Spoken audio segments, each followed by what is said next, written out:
Hey everyone, welcome back to US Tax with Pavan. This is day 6 of our free 60-day course. Yesterday we covered the SSN and FICA. Today we're diving into the ITIN, the Individual Taxpayer Identification Number.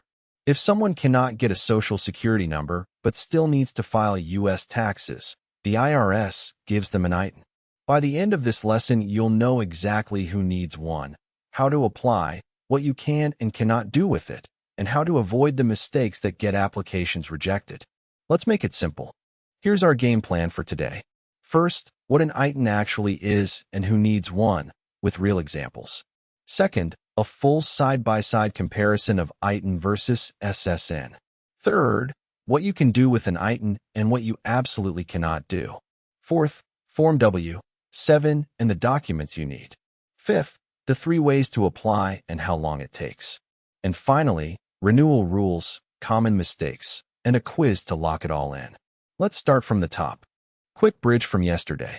Day 5 was all about the SSN, issued by the Social Security Administration for citizens and work-authorized people. Today is the other lane. If you cannot get an SSN but the IRS still expects a tax return from you, you need an ITIN from the IRS. Same tax world, different identification number. Keep that frame in mind for everything we cover today. So what is an ITIN? ITIN stands for Individual Taxpayer Identification Number. It's a 9-digit number issued by the IRS, not the SSA, for federal tax purposes only. It lets you file a U.S. tax return, claim certain credits like the child tax credit, and open some bank accounts. But here's the critical point. An ITIN is not a work permit. It does not authorize you to work in the United States. It's purely a tax ID. Let me give you a simple analogy that sticks. Think of the SSN as the full package, work authorization, social security benefits, and taxes, all tied together. The ITIN is the tax-only lane. It's for everyone else who must file a U.S. return but cannot qualify for an SSN. If you're eligible for an SSN, you apply for an SSN, not an ITIN. The IRS will reject ITIN applications from SSN-eligible people. 2 agencies, 2 different IDs, don't mix them up. The Social Security Administration issues the SSN using Form SS-5. That's for citizens, residents, and work-authorized individuals. The Internal Revenue Service issues the ITIN using Form W-7. That's for people not eligible for an SSN who still need to file U.S. taxes. SSN equals SSA. ITIN equals IRS. This shows up on exams all the time. Let's meet Maria. She's a non-resident alien from India who owns a small rental property in Texas. She earned $8,000 in U.S. rental income last year. Maria cannot get an SSN because she's not work authorized in the U.S. But she must file Form 1040-NR to report that rental income. To file, she needs an ITIN. Maria is a classic NRA filer, exactly the kind of person the ITIN was designed for. Now meet Priya. She's 8 years old, lives in India, and is listed as a dependent on her father's U.S. tax return. Her dad is a U.S. citizen. Priya doesn't have an SSN because she's never been to the U.S. But her dad wants to claim the child tax credit for her. To do that, Priya needs an ITIN. Dependents without an SSN are one of the biggest ITIN categories you'll see in practice. Here's Rajesh and Anitha. Rajesh is on an H-1B visa and files as a U.S. resident for tax purposes. His wife Anitha lives with him but has no SSN. She's not work authorized. They want to file a joint return, married filing jointly, to get a lower tax rate. For that, Anitha needs an ITIN. NRA spouses who want to be on a joint return. That's reason code E on Form W-7. Here's the golden rule. If you are eligible for an SSN, you cannot get an ITIN, period. The IRS will reject your application. SSN eligible means you're a citizen, a permanent resident, or you have work authorization that qualifies you for an SSN. If any of those apply, go to the SSA and file Form SS-5. ITIN is only for people who genuinely cannot get an SSN. Now the full comparison table, ITIN versus SSN. Who issues it? SSA for SSN, IRS for ITIN. Who gets it? Citizens and authorized workers get SSN. NRA filers, dependents, and NRA spouses get ITIN. Work authorization? SSN yes, ITIN no. Social Security benefits? SSN yes, ITIN no. Can you file a tax return? Both yes. ITC. SSN yes, ITIN no. Child tax credit? Both yes. Application form. SS, 5 for SSN, W-7 for ITIN. Exam tip. Memorize this one line. SSN comes from the SSA. ITIN comes from the IRS. Students constantly confuse which agency issues which number. On the exam, if they ask who issues the ITIN, the answer is always the IRS. If they ask about work authorization or Social Security benefits, that's SSN territory. Keep the agencies straight and you'll pick up easy points. What does an ITIN number look like? It's 9 digits, just like an SSN, but the format is different. ITINs follow the pattern 9XX, 7X, or 8X, XXXX. The first digit is always 9. That's your quick identifier. The fourth digit is 7 or 8 for ITINs issued in recent years. Example, 912-78-4567. If it starts with 9, think ITIN. Spot the difference with a real example. 912-78-4567. That's an ITIN. 123-45-6789. That's an SSN pattern. The first digit tells you everything. 9 means ITIN. Anything else is typically an SSN. Preparers use this to quickly verify which type of ID a client has before starting the return. What can you do with an ITIN? 3 big things. 1. File a federal tax return with the IRS. 2. Open a bank account at many U.S. banks that accept ITINs. 3. Claim the child tax credit and the additional child tax credit for qualifying dependents. That's real money back on your return. ITIN holders are not locked out of the tax system. They participate in it. Let's make the child tax credit real. Priya, our 8-year-old dependent in India, gets an ITIN. Her U.S. citizen dad claims her on his return. For 2025, the child tax credit is up to $2,000 per qualifying child. With Priya's ITIN on the return, that credit is allowed. Without an ITIN or SSN for the dependent, the credit is denied. That's why dependents get ITINs. Now what can you not do with an ITIN? 3 critical limitations. 1. You cannot work legally in the U.S. ITIN is not a work permit. 2. You get no Social Security retirement or disability benefits. 3. You cannot claim the Earned Income Tax Credit, the EITC. EITC requires a valid SSN. ITIN holders are excluded. Know these 3 no's cold for the exam. EITC versus CTC, the exam's favorite trick question. The Earned Income Tax Credit requires a valid SSN for the taxpayer, spouse, and qualifying child. No SSN, no EITC, even if you have an ITIN. The child tax credit is different. A qualifying child can have either an SSN or an ITIN. So ITIN works for CTC, but not for EITC. Write that down. CTC yes, EITC no. Big myth to bust. Some people think an ITIN lets them work in the U.S. It does not. An ITIN is only for tax filing. If someone shows an ITIN to an employer as proof they can work, that's wrong, and it's illegal. Employment authorization comes from immigration status and documents like an EAD or a work visa, never from an ITIN. Don't let clients confuse these. The application form for an ITIN is Form W-7. Full name: Application for IRS Individual Taxpayer Identification Number. You download it free from irs.gov. Form W-7 asks for your legal name, date of birth, country of birth, the reason you need an ITIN, and your supporting identification documents. Every ITIN application starts with a completed W-7. Here's what's on Form W-7. Your full legal name, exactly as it appears on your passport. Date of birth, country of birth, foreign tax ID if you have one. The reason you're applying, that's a letter code from A through H.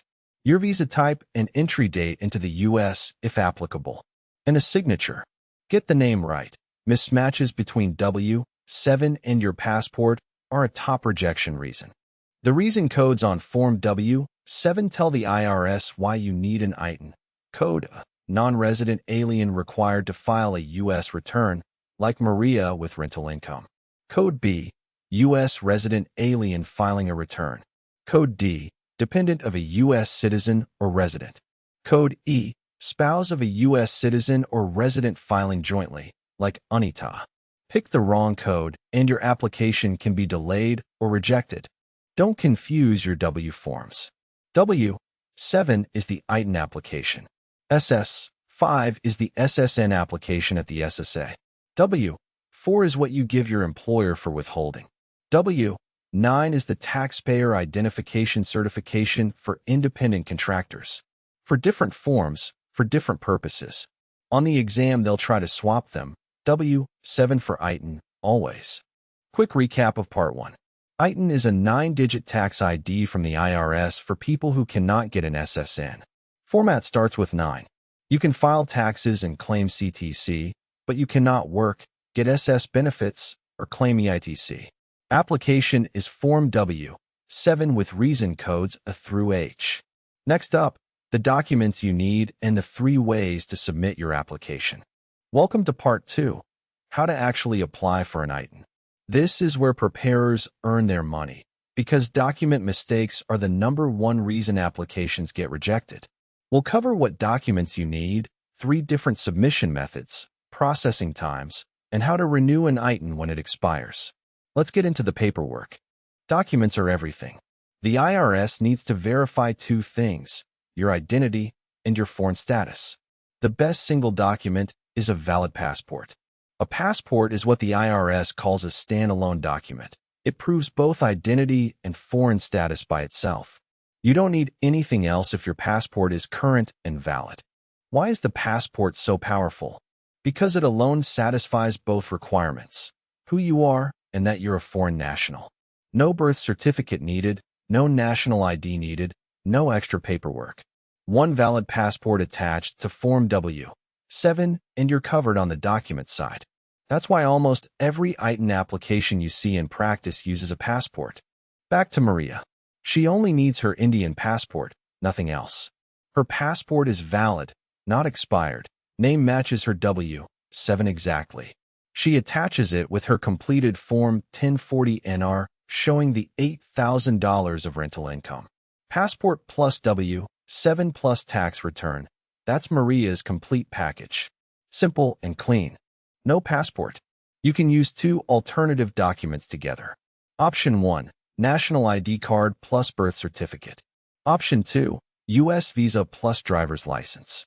Option 3, for minors, a foreign voter ID plus medical records. The key is you need 1 document for identity and 1 for foreign status when you don't have a passport. Critical rule, you must attach a completed tax return with Form W-7.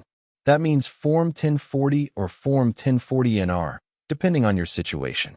The IRS processes the ITIN application together with the tax return. No tax return attached? Application rejected. This trips up a lot of first-time filers who think they can get the ITIN first and file taxes later. There are limited exceptions. Some dependents and spouses can file Form W-7 without attaching a full tax return in specific situations. For example, a dependent whose income is below the filing threshold. But the general rule for most applicants, especially NRA filers like Maria, is W-7 plus a completed return. When in doubt, attach the return. What is a COA, Certificate of Accuracy? When you can't mail original documents, a certified acceptance agent can verify your originals in person and issue certified copies with a COA stamp. The COA tells the IRS, this is an accurate copy of the original document we verified. That way your real passport stays safe in your hands. Plain photocopies are rejected. Xerox copies, phone photos, scanned PDFs without certification, all rejected. The IRS accepts either original documents mailed to Austin or certified copies with a proper COA from an authorized agent. Never mail your only original passport without understanding the risk. That's why the CAA route is so popular. Option A, mail your application. Pack Form W-7, your tax return, and your documents. Mail to the IRS ITIN operation in Austin, Texas. This is the free DIY method. Downside: if you mail originals, they may not come back quickly. Some people wait months to get their passport returned. Plan ahead if you choose this route. Here's the full mailing address. Internal Revenue Service, ITIN Operation, P.O. Box 149342, Austin, Texas, 78714-9342. Double-check this address on irs.gov before mailing. It occasionally updates. Use certified mail with tracking so you know the package arrived. Option B. Use a certified acceptance agent, a CAA. A CAA is an IRS-authorized person or organization, often a CPA, enrolled agent, or tax preparer, who can verify your documents in person, issue the COA, and submit everything to the IRS. You keep your originals. No mailing passports across the country. This is the most convenient option for most clients. Why clients love the CAA route. 1. You verify documents in person, originals stay with you. 2. The CAA issues the COA so the IRS accepts certified copies. 3. The CAA helps complete Form W-7 correctly. 4. They submit the package to the IRS on your behalf. Less stress, fewer rejections, faster peace of mind. Option C. Visit an IRS Taxpayer Assistance Center, a TAC. You make an appointment, bring your documents and W-7 in person, and an IRS employee verifies everything on the spot. Good for people who live near an IRS office and want official in-person handling. Appointment required. Walk-ins may not be accepted for ITIN processing. 3 steps to apply, no matter which option you choose. Step 1. Complete Form W-7 with the correct reason code. Step 2. Gather your documents, passport preferred. Step 3. Choose your submission method, mail to Austin, go through a CAA, or visit a TAC. Checklist thinking prevents the mistakes that cause rejections. How long does it take? Normal processing is 8 to 12 weeks. That's 2 to 3 months. During tax season, January through April, delays can stretch to 14 weeks or more. The IRS mails your ITIN assignment letter when approved. There's no online tracking portal. You wait for the letter or call after 7 weeks to check status. To check your application status, call the IRS at 1-800-829-1040. Wait at least 7 weeks after mailing before calling. Have your W-7 confirmation and document copies ready. While waiting, you can write applied for on the tax return where the ITIN goes, and the IRS will process the return once the ITIN is assigned. ITINs expire. Here's the rule. If you don't file a federal tax return for 3 consecutive years, your ITIN expires automatically. Example: you file in 2021 but skip 2022, 2023, and 2024. By 2025, your ITIN is expired. An expired ITIN means credits like CTC are denied even if you file a return. Renewing an expired ITIN is the same process as applying fresh. Step 1. You'll usually get an IRS notice warning your ITIN will expire. Step 2. Submit a new Form W-7 with current documents. Step 3. Choose mail, CAA, or TAC again. Same rules, same timeline. Don't wait until tax season crunch time to renew. Who can become a certified acceptance agent? The IRS authorizes several types of professionals: attorneys, certified public accountants, enrolled agents, banks and financial institutions, college and university officials. You can search the IRS CAA list by zip code to find one near you. Many tax preparation firms have at least one CAA on staff. Here's what a CAA actually does on application day. You bring your passport and W-7. The CAA examines the original passport, confirms the name and photo match, makes a certified copy with the COA, and returns your passport immediately. They mail the certified copy plus W-7 plus your tax return to the IRS. Your original document never leaves your possession. Maria's full journey end to end. She has $8,000 in rental income. She completes Form 1040-NR. She fills Form W-7 with reason code A. She visits a local CAA with her Indian passport. The CAA certifies the passport, submits everything. 10 weeks later, Maria receives ITIN 912784567. She amends nothing. Her return processes with the new ITIN. Rajesh and Anitha joint return story. Rajesh files as H-1B resident. Anitha needs ITIN with reason code E for spouse on joint return. Her passport goes through a CAA. Once her ITIN arrives, they file married filing jointly. Both ITINs and SSN on the same return. His SSN in the primary box, her ITIN in the spouse box. Lower tax rate. Credits evaluated together. Part 2 recap. Best document is a valid passport. Attach Form 1040 or 1040NR with W-7. 3 submission options. Mail Austin, CAA agent, or IRS TAC.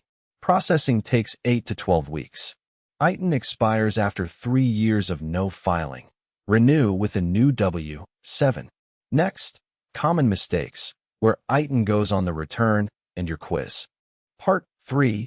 Common mistakes that get ITIN applications rejected. If you prepare taxes or you're applying for yourself, these 6 errors cause the majority of delays and denials.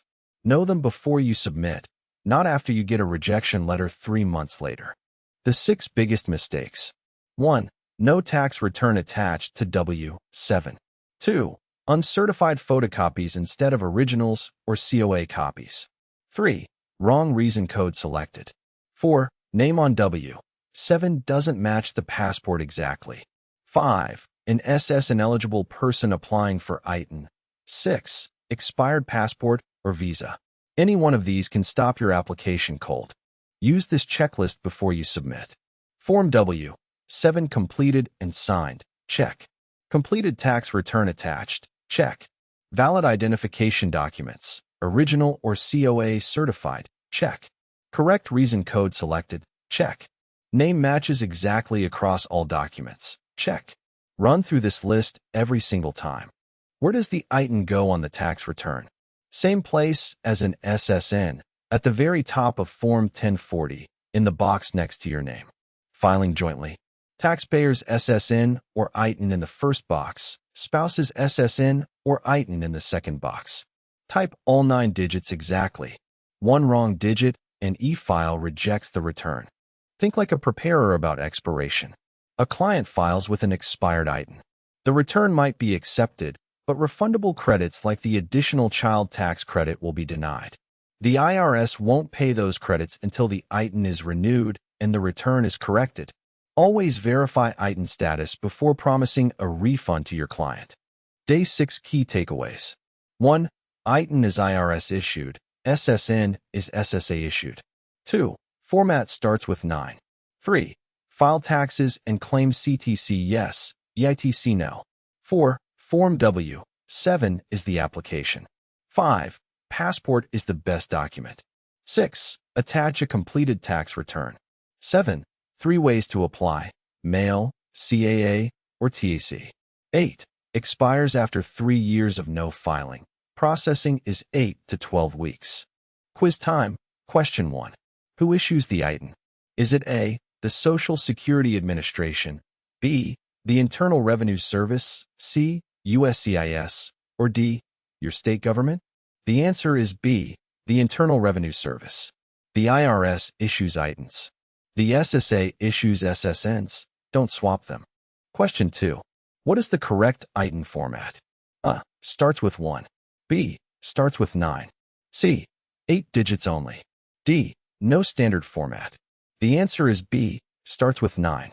Remember 9XX, 7X, or 8X, XXXX. First digit 9 is your quick test. Question 3.